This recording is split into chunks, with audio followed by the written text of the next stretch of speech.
je vois l'évolution qui s'est passée en 30 ans, je me demande ce qui va se passer dans les 30 prochaines années.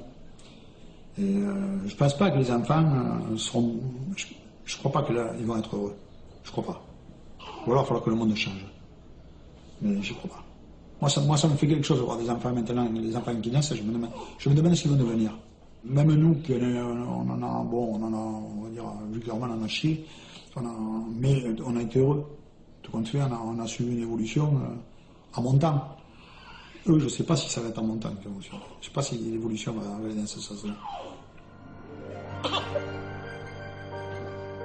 L'inquiétude de Patrice est partagée. Patrice, sa fille Laetitia et son petit-fils Esteban appartiennent aux classes moyennes. Et pour eux, comme pour beaucoup de Français, on est inquiet. Inquiet devant des lendemains qui déchantent. Inquiet pour ses enfants. Ce sont tous ceux qu'on a l'habitude d'appeler les classes moyennes. Et pour eux, les temps sont durs. Avez-vous l'impression d'être déclassé, c'est-à-dire que les classes moyennes sont trop petites?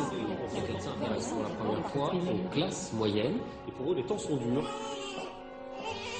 Entre Patrice et Esteban, il y a 3 générations et une interrogation. Quel monde de demain pour les plus jeunes? L'histoire de Patrice est semblable à celle de Robert et Colette, à celle de Claude et Ursula, ou d'Alain et Denis. Chacun à sa façon a rêvé d'une vie plus aisée et de jours meilleurs pour eux et leurs enfants. Mais aujourd'hui, le rêve n'est plus le même.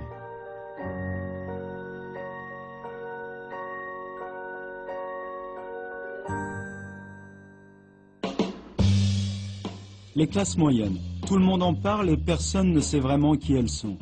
Les sociologues d'ailleurs peinent à les définir, mais tous s'accordent pour dire qu'elles représentent 2 Français sur 3. D'ailleurs, il existe un portrait robot, une maison, 2 salaires et des revenus entre 3 et 6 000 euros. L'histoire des familles Larocque, Colombani, Merle ou Osten-Flandais raconte un peu de l'histoire des classes moyennes. Une histoire sur fond de réussite économique et de promotion sociale. Comme dans un rêve.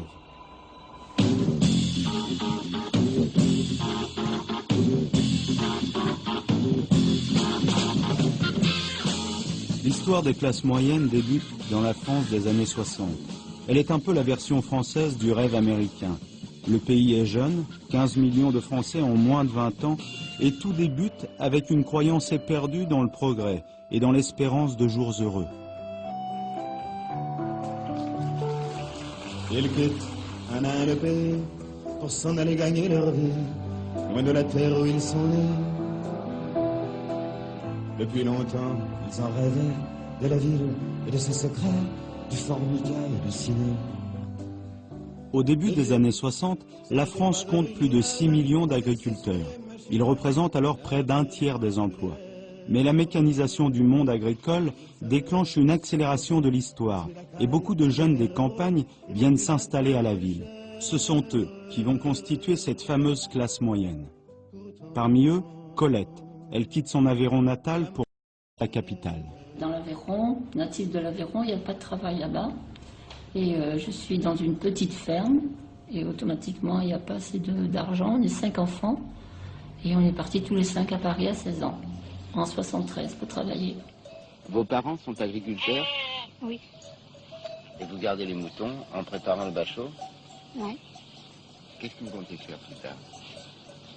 L'enseignement.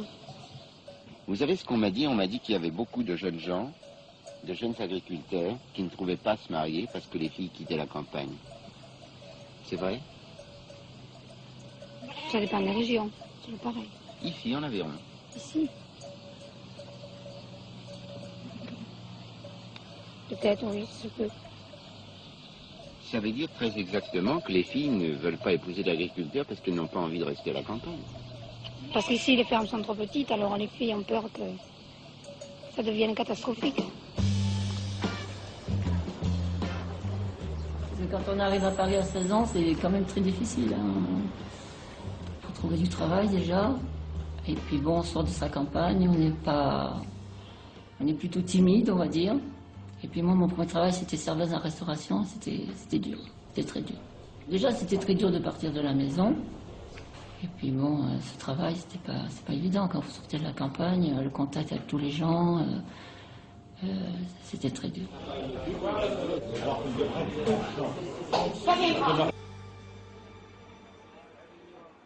Que faites-vous dans la vie?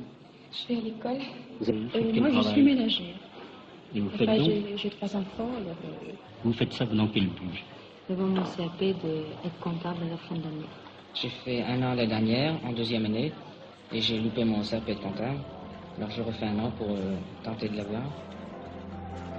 La croissance continue des 30 Glorieuses va porter le destin de ces jeunes Français qui vont pouvoir s'élever socialement et venir grossir le rang de cette nouvelle classe sociale. L'ascenseur social est en marche, et l'on se met socialement et venir grossir le rang de cette nouvelle classe sociale. L'ascenseur social est en marche, et l'on se met à imaginer qu'il ne s'arrêtera jamais.